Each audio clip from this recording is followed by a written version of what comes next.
berdasarkan data Dinas Pemadam Kebakaran dan Penyelamatan di Kota Palembang.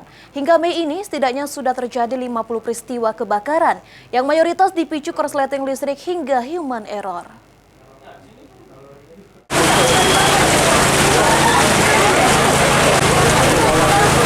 Di semester pertama tahun 2025, peristiwa kebakaran cukup sering terjadi di Kota Palembang yang dipicu beragam faktor.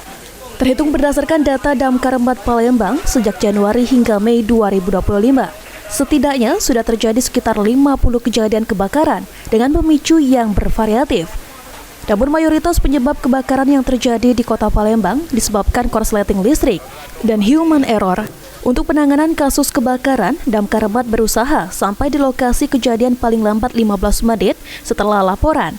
Namun, hal tersebut juga masih terkendala beberapa hal, seperti call center yang belum terpusat. Unit mobil ada 3 pertama ini ya, ini sudah masukin semester pertama lah ini. Lebih kurang ada sekitar 50 kejadian kebakaran yang bervariatif. Nah, ini juga sebenarnya kebanyakan disebabkan oleh kelalaian dalam hal penanganan kelistrikan, terus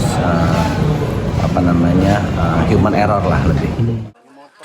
Saat ini untuk penanganan kebakaran di Palembang masih cukup banyak blank spot, di mana Damkar 4 hanya memiliki 8 pos untuk mengcover seluruh kota Palembang, sehingga kedepannya akan ditambah sekitar 4 hingga 5 pos baru untuk memenuhi respon time dalam menangani laporan masyarakat.